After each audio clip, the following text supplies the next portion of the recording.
Many patients visit CO after being scheduled for unnecessary surgeries. Absolutely unnecessary. And the reason why this happens, some people want to make money, some want to practice, and some, I don't know, made a mistake because they're not competent. And this episode will actually be like that, with feedback from my colleagues. Because unfortunately, many colleagues do things they shouldn't do, but I think the truth needs to be told. And in today's episode, I'll talk about 10 very common procedures that you might be given without proper indications. That's why this episode will help you avoid a procedure that might be done without proper indications. So watch until the end, and this will protect you from having a surgery one day that, aside from risks, won't bring you any benefit. While preparing this episode yesterday, I noticed there are many urological procedures on this list, though I'm not a urologist. And number one is kidney cysts. Friends frequently contact me after an ultrasound finds a kidney cyst asking if surgery is needed. There's a 2-centimeter cyst, but cysts are common. Many people have them, even if they don't know it. Cysts don't always need surgery. When is surgery necessary? There's a classification called Bosniak, and it identifies 4 main types of cysts. There's also 2F, and we act based on indications. Types 3 and 4, meaning 3rd and 4th degree cysts, require definite action. 2F stands for follow-up. This needs to be monitored. Type 1 and 2 cysts are usually not operated on in 90% of cases. It's not just size. Classification is based on types 1, 2, 3, and 4, and the presence of septa, which complicates things.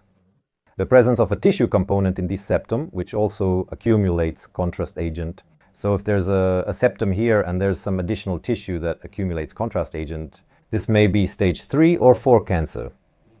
These stages are treated surgically since cancer or a precancerous condition may already be present. The 2F condition stands for follow-up, meaning it requires monitoring because it can progress to stage 3, which may be precancerous or cancerous. If it's stage 1 or 2, it's simply a fluid-filled cyst with smooth walls and no issues. It's mainly about size. It's either the first or second type, depending on how big it is. We operate on simple cysts without septa or other features. That's when the cyst is gigantic in size and it's compressing the kidney. If a 60-year-old man named Hathaway visits me with a cyst that doesn't bother him or cause symptoms, then there are no septa or tissue components there. Most likely I won't operate on him. Why is it that cysts of the first and second type are operated on? I'll be honest, it's because this is the very first surgery that surgeons learn in order to perform kidney operations. Yeah, you learn how to place ports, you learn how to operate, you learn how to isolate the kidney, and at the same time, you don't actually work with the kidney itself. You just excise the cyst wall. So this little hood, it looks like a dome, like, a greenhouse or something. The dome is simply cut off and that's it. So this is a surgery that young surgeons especially like to perform because it seems like you can't really do any harm and at the same time you get to learn. That's why these surgeries are a must if someone told you that you need to do it. A second opinion, first of all, that's one thing. And probably remember my episode where we say that we only operate on 2F, sometimes the 3rd or 4th. Just a large cyst, if it doesn't compress the kidney, if it doesn't block the urine flow from the kidney, if you don't have high blood pressure because of it, there's no need to operate on it. The second thing is the appendages. Guys, in the scrotum, by the way, surprisingly, not everyone knows what the scrotum is. Where you have your testicles, there's an epididymis on the testicle. Look, it looks like this. Here's the testicle and the epididymis. It's this little thing right on the testicle. And sometimes many of you, when you feel it, there's some kind of lump there. You go get an ultrasound and they say it's an epididymal cyst. These cysts may not grow and can stay with you for your whole life. When we touch these cysts, we need to remove them. Not when the doctor wants to help you, especially a young specialist, but when it actually bothers you. The only indication for operating on the appendage is when it really hurts, when it hurts so much that it interferes with your life. In that case, the appendage should be operated on. Often it's the opposite. They use antibiotics and anti-inflammatories diagnosing epididymitis, but it's actually a painful cyst. We only operate on the cyst when it's truly indicated, and if it really hurts and bothers you, if it doesn't hurt, doesn't bother you, don't touch it. Even if it's 2 to 3 centimeters, there's no need to worry. It won't become cancer. If it scares you, nothing bad will happen. That's not true. Varicocele is the 3rd most common surgery. You might be scared and told that you need surgery for the same reasons. Why do they operate? Kidney cysts? One of the simplest surgeries, one of the surgeries that surgeons learn on, especially urologists, and there are a lot of these surgeries. Do you understand why they operate? And who doesn't need surgery? So if varicocele doesn't hurt, varicocele is essentially varicose veins that you have on your testicle. So if it doesn't hurt after sex or after physical activity and you don't feel any discomfort there, if both testicles are the same size and consistency and the affected one matches the healthy one, it means the organ isn't atrophying. Second. Third, they also mention sperm analysis worsening, but that's a very relative indication. And another important point, if you're 40 or 35 years old and you suddenly discover you have varicocele and someone tells you that you need surgery, you don't need surgery. Varicocele surgery is typically done at a young age. It's usually discovered during school or college checkups or army drafts, but without clear symptoms, surgery isn't necessary. Avoid surgery if there's no pain, sperm analysis is normal, and no issues with testicle growth, size, or consistency. By the way, this surgery can have consequences. Hydrocele can occur after the operation. A vessel can be damaged, and on the contrary, atrophy of the testicle can happen. Don't treat this surgery like a simple dental filling. I also see bladder stones very often. I had a patient who had stones removed 3 times already.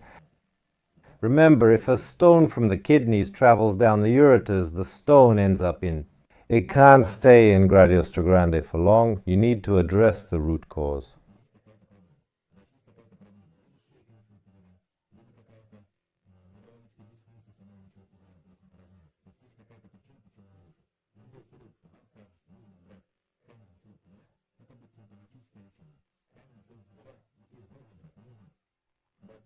Sclerosis of the neck, prostate adenoma, neurological dysfunctions, these are always consequences of the main illness.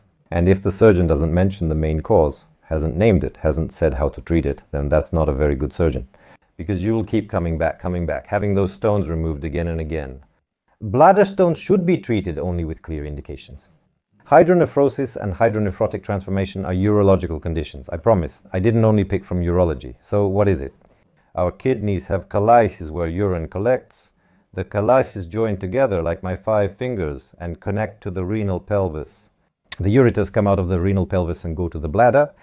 And sometimes, for example, an additional vessel goes to the kidney and it crosses over this ureter. This area may also have a congenital narrowing. Here's the vessel and the ureter crosses over it here, causing narrowing at this spot. So drainage is disrupted. What does the kidney's outflow look like? Imagine I took a medical glove and inflated it. Now that's what the kidney looks like a small blimp. Many surgeons insist surgery is necessary for everyone. I've had several such patients too. A young girl arrives and they say she needs surgery. I ask why and they reply they saw something. Hydronephrosis. Hydronephrosis itself is not an indication for surgery. The indication for surgery is, remember this, if it leads to the destruction of the renal parenchyma. In other words, if the kidney function is suffering. There is a study called nephroscintigraphy. You do nephroscintigraphy, and it tells you in percentages how well this kidney and that kidney are functioning.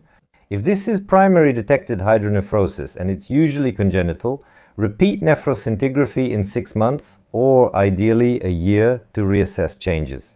So you see what happens in a year. If nothing changes in a year, and she lives to 30 or 35 years old, that is hydronephrosis. The growth is small, but the kidney function is not affected, so there's no need for surgery. That is, if there is no progressive deterioration of kidney function, we don't touch it.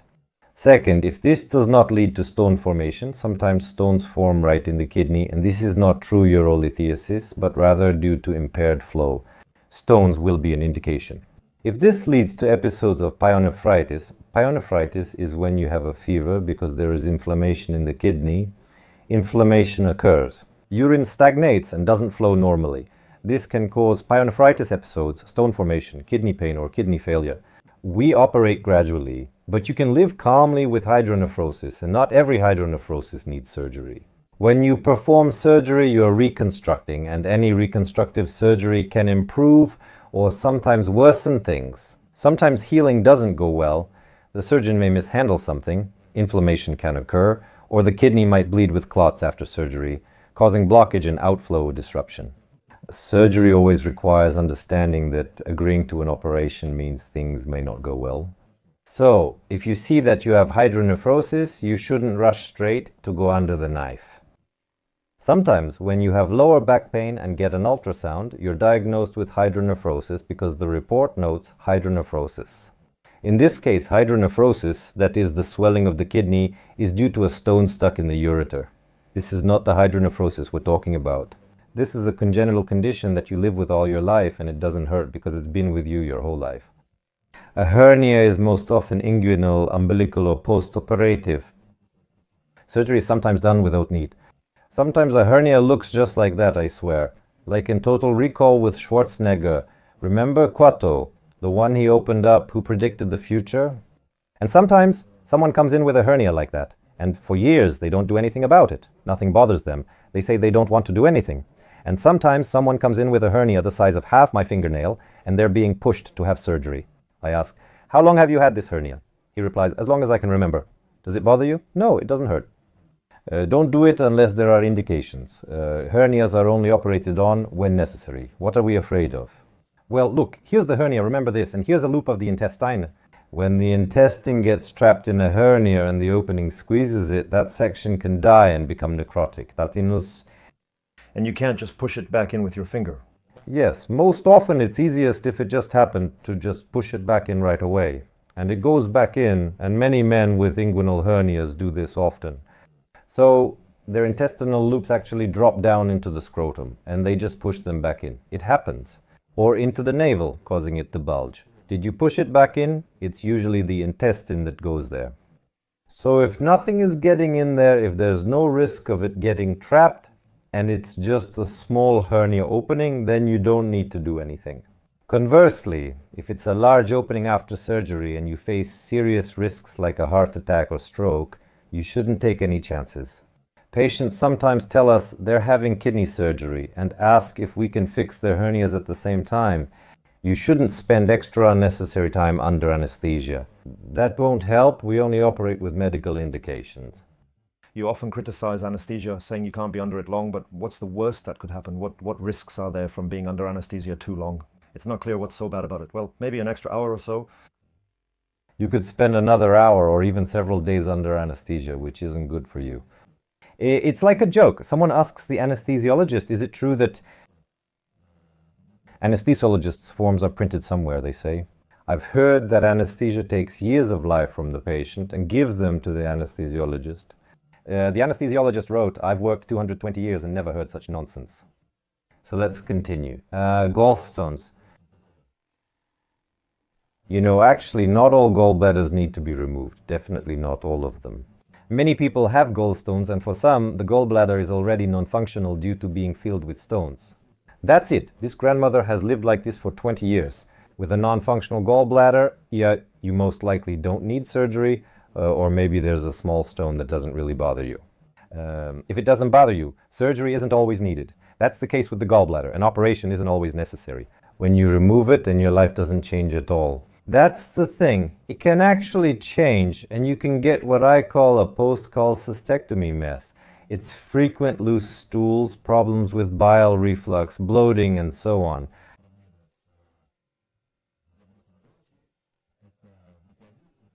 Actions have consequences, so don't just think, I'll remove it. No, it's not a parasitic organ. Fat emulsification in the body will also be less effective. It should only be done when truly necessary. And there's also a surgery that's popular, not in Russia, thank God, but some surgeons in Russia still claim they do it. What is it? That's when they remove the stones from the gallbladder, but leave the gallbladder itself in place. It's pretty much the same as removing stones from the bladder without actually fixing the underlying problem, isn't it? I'm not a supporter of that kind of surgery. I believe that if there are indications for surgery, then please just remove the gallbladder. These surgeries address symptoms. If they make a hole, remove the stones and stop. They'll keep returning repeatedly. That's why I don't support that approach or remove stones from the gallbladder. Varicose veins in the legs. Private clinics especially love to remove veins in the legs for everyone. But it's not about beauty. Veins in the legs are primarily about functionality, and there are certain risks involved. That's why for veins in the legs, sometimes it's enough just to lose weight, and sometimes it's enough to take some venotonics. Not everyone with hemorrhoids gets surgery, even though many have them, but with leg veins, they're often removed quickly, sometimes with lasers, even when it's not always needed. So if there are no ulcers, no thrombosis, no clinical symptoms, if it doesn't bother you and you're only concerned about some cosmetic issue, like a vein that's a bit uneven, like a piece of vermicelli, and you immediately rush to go under the scalpel, that's not necessary. You don't need to do that. Be sure to get another opinion. Because if there are no ulcers, if there aren't any, well... There is one doctor who watches your channel whom I talked to about a year ago about a small varicose vein on my leg. He was just saying that this is all an old misconception. He said to use a laser because this vein isn't needed. Everything flows through internal veins and others take over, so the laser isn't necessary. Hop, hop, hop. People do sports easily. Just get it done and don't worry. Do you disagree? He'll see this episode. He'll see it, okay? I'll say this. Everything I talked about today, so that I fully understand that I'm a surgeon, an oncologist, a urologist, and an andrologist.